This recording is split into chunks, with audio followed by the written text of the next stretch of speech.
Let's get started. Assets. What are they? A resource with economical value, right? So what am I trying to say by this? It can be anything that has economical value. For example, you can be the owner of a company and you can be speaking about one of your employees and you can call John, let's call this employee John. He's a great asset to this company, right? It can be 200 pounds of gold that you can have at home. It can be your car. Your car is also a resource with economical value, right? You can say it's one of my company's assets. But in trading, which is where we care, also in investing, these concepts are general for the financial investments world. It can be money, it can be shares, metals, it can be pretty much anything that you can trade, right? And it's very important to understand this because it answers the question about what are we trading, okay? And yet, let me explain something. Later on, you're gonna understand that even though you think you are trading these assets, most likely is you are not, and you're gonna understand why. So let's talk about the types of assets, no? These are the most common. Number one, currencies. The Forex market, which even if you think you've traded them, you probably haven't. And you will understand why, because you are speculating on them. You're actually never getting a hold of the currency. You know, when have you really traded Forex? If you took a plane, you took a trip to a country with a different currency, for example, let's say you went to Turkey and to Istanbul and you changed dollars for the Turkish lira. Then you actually perform a Forex transaction, the real deal. But what you're doing in a trading platform is not at all that. And I will explain to you why later. Then indices, another type of asset. What are they?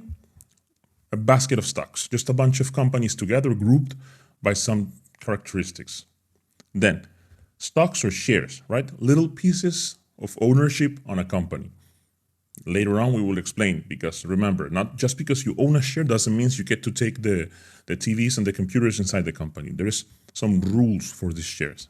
Then, commodities, right? Raw materials or primary agricultural products used in the production of something else.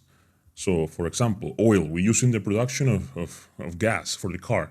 Great, so oil is a commodity. Gold is used in jewelry, is used as a store of value itself, is used in electronics, right? So, commodities, usually they are split into several categories. We will see it in depth in the lesson specifically designed for commodities. But the most important thing is that they tend to be extremely necessary things, okay?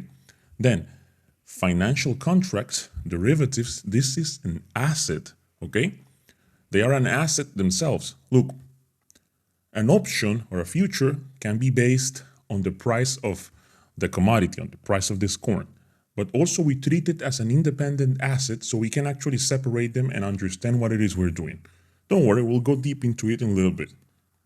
Then cryptocurrency, also an asset. What is it? In a simple way, virtual money. It doesn't exist physically, it's not operated by somebody. It tries to run on the network by everybody putting an effort all together, and that's how it stays over there. We'll look at it better after.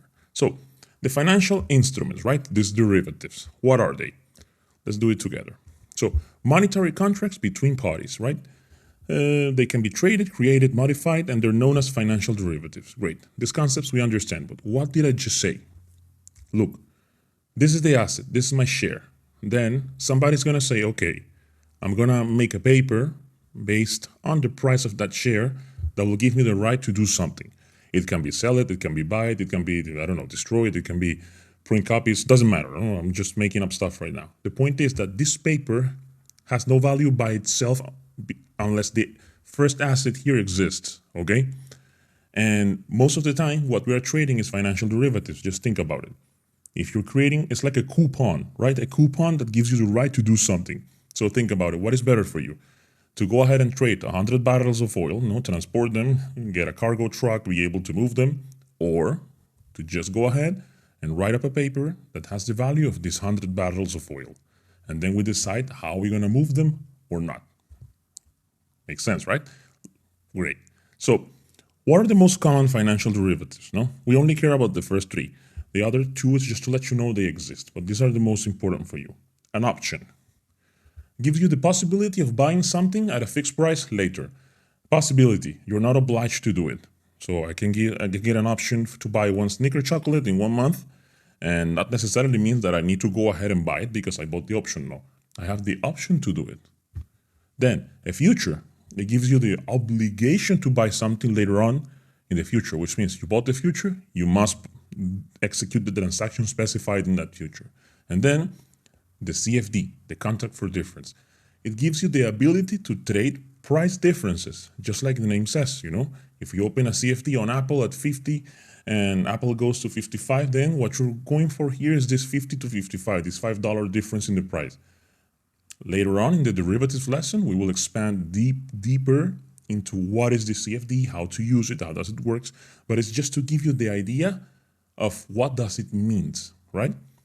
And then forwards and swaps, other types of derivatives that are used by more professional investors and are not available to the public easily, and they're not traded on the trading platforms that you're going to be exploring all the time. No, they're not so common for us. Remember, these ones here are the most common for us. You're going to see them in all the brokers, and you're going to be exposed to them all the time, especially overall the CFD. But one of the most important things you need to remember, treat it as something independently. When you see in your platform buy oil, it doesn't mean you're buying oil. You can be buying a CFD on oil, you can be buying a future on oil, or you can be buying an option on oil. Great.